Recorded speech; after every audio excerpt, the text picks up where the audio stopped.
If you ignore these updates, you might lose an edge in UPSC 2025. So let's dive into these top 10 articles for the day for 31st January 2025, chosen from Hindu, Indian Express and the PIB. The first article of the day says that the Indian Space Research Organization has been unable to perform the intended orbit raising operations for NVS-2 satellite due to valve malfunction. Also, the NVS-2 is the second satellite in the NVS series, which was launched by ISRO on 29 January as part of its landmark 100th launch from Sriharikota. In this context, we'll talk about the relevant aspects. See, firstly, if we have to talk about the GSLV F-15, know that the GSLV F-15 was an indigenously developed cryogenic engine.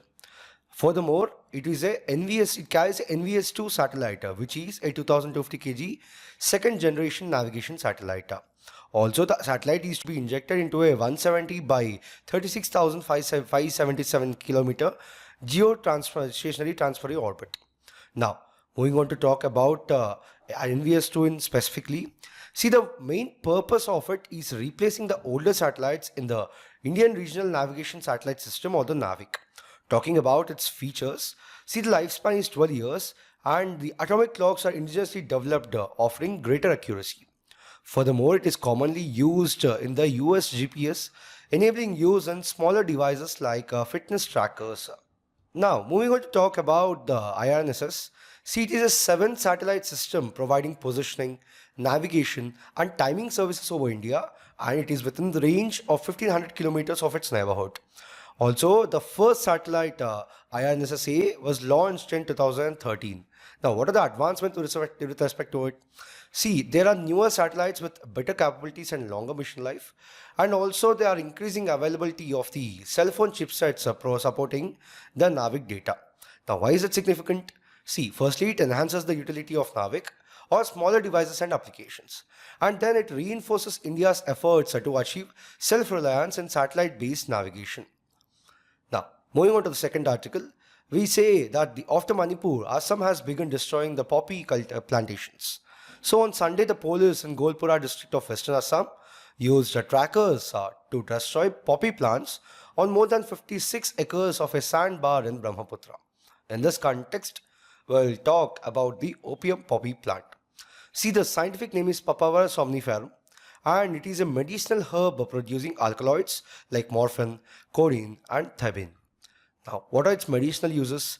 See, morphine is a powerful analgesic used for severe pain, especially in terminal cancer patients. Then the codeine is used in the production of cough syrups. Now, with respect to international regulations, it is governed under the United Nations Single Convention on Narcotic Drugs of 1961. Moving on to talk about the opium cultivation in India. See, India is one of the few countries that legally cultivates opium poppy. So, it is the only country producing opium gum legally.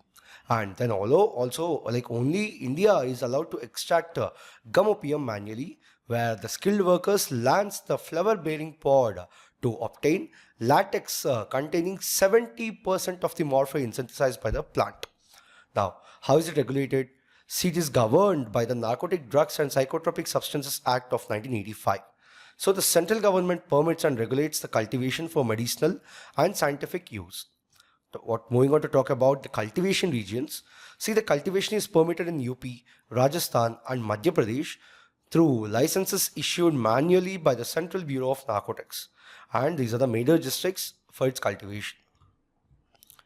The third article of the day says that the Union Budget plans to add 120 new destinations across India under the UDAN, which stands for the Ude Desh Ka Aam Nagrik scheme for regional connectivity, which is expected to drive demand for electric airport tarmac coaches, industry Hancho set. In this context, we'll talk about the UDAN scheme. See, it is launched in June 2016 as a key component of the National Civil Aviation Policy. Know that the objective is to enhance regional connectivity, make air travel affordable, and improve the air transport infrastructure in remote areas. Significantly, it is jointly funded by the central government and the state governments. Talking about its key features, Firstly, it improves the air transport infrastructure with a focus on remote areas. Secondly, it boosts the economic growth by facilitating faster connectivity. Thirdly, it provides affordable air services by subsidizing fares. Then, nearly half of the seats in UDAN flights are offered at subsidized fares. Lastly, the participating airlines receive viability gap funding shared between the center and the state governments. Now, there are two different components of the UDAN scheme. First one is infrastructure development to improve the existing airports and develop new airports to enhance regional connectivity. Second one is affordable regional air services, where the cap on airfare for the regional routes to ensure affordability and to ensure financial viability for airlines operating under the scheme. The next article says that the NMDC's iron ore production in January increased more than 12% to 5.110 million ton compared to 4.54 million tons a year earlier, while the sales declined under 2% to 4.48 million ton. In this context, we'll talk about the iron ore in India. See, it is a crucial metallic ore for the industrial use, and some of the top iron producing countries are Australia, Brazil, China and India. So the iron ore production in India, if you have talked about it, the India's rank is fourth, which means it is the fourth largest producer globally. Furthermore, the top three iron ore producing states are Odisha, Karnataka and Chhattisgarh. And these are the major iron mines in India. Now, if you have to look at the different types of iron ore, firstly we have hematite, which is reddish in color, and metallic content is up to 70% in it. Know that it occurs in Dharwad and Kadapa rock systems. Then the major reserves are eastern region, where it covers the states of Odisha, Jharkhand, Chhattisgarh and Andhra Pradesh, whereas the western region consists of Karnataka, Maharashtra and Goa. Then we have magnetite, where the color is black and the metallic content is 60 to 70%. Know that it occurs in Dharwad and Kadapa rock systems, and the major reserves are Karnataka, AP, Rajasthan, Tamil Nadu and Kerala. Then talking about limonite, see the color is yellowish with a metallic content of 40 to 60%. Know that the geological occurrence is like the Muda series. Some of the major reserves are Raniganj coalfield, Gharwal, Mirzapur and Kangra Valley. Then lastly we have siderite, where it is chemically composed of iron carbonate. Then the metallic content is less than 40%, which means it is of inferior quality. Furthermore, it contains impurities which is not economically viable for mining. The next article says that it was a historic day for Gonda of Uttar Pradesh, as the Union Ministry for Environment, Forest and Climate Change organized the World Wetlands Day 2025 celebrations at the Parvati Yarka Ramsar site on 2nd February 2025. In this context, we'll see what Ramsar sites are. See, first of all, if we see what is a wetland, the Ramsar Convention on Wetlands defines wetlands as areas of marsh, fen, peatland or water, whether natural or artificial, permanent or temporary, with the water that is static or flowing fresh, brackish or salt, including areas of marine water, the depth of which at low tide does not exceed 6 meters. Know that it comprises areas that transition between the terrestrial areas and the aquatic areas. Moving on to talk about the Ramsar sites. See, the Ramsar Convention is an intergovernmental treaty signed in 1971 in Ramsar of Iran. Know that it encourages the protection and conservation of wetlands worldwide by designating them as such. Now, India joined it in 1982, initially designated the Chilka Lake in Odisha and Koilado National Park in Rajasthan. Recently, India added 4 new Ramsar sites on the occasion of the World Wetland Day on 2nd February, taking the total to 89. So these are the 4 new added sites. The next article talks about gene therapy. In this context, we'll talk about it. See, gene therapy is a technique that uses genes to treat, prevent, or cure a disease or medical disorder. Know that it introduces a normal functional gene to replace or compensate for a mutated disease-causing gene. Furthermore, unlike the traditional drugs, gene therapy targets the root genetic causes inside the cells. Significantly, both inherited genetic diseases and acquired disorders have been treated with genetic gene therapy. Now, moving on to talk about the different types of gene therapy. Firstly, we have the somatic cell gene therapy, where it alters genes in somatic, which means the non-reproductive cells. Know that the effects are not inherited by future generations and used to treat diseases in living individuals.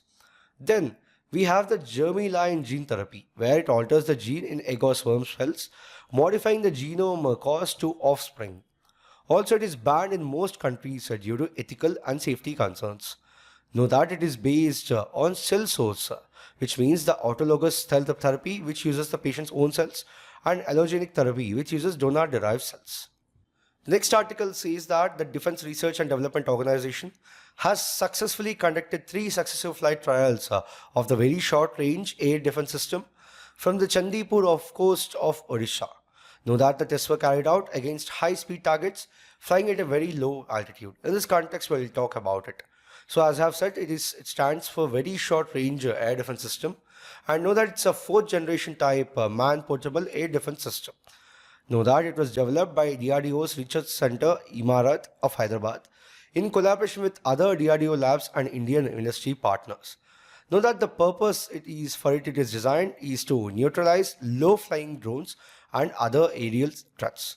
Talking about its key features and capabilities, firstly, it is miniaturized and technically advanced system.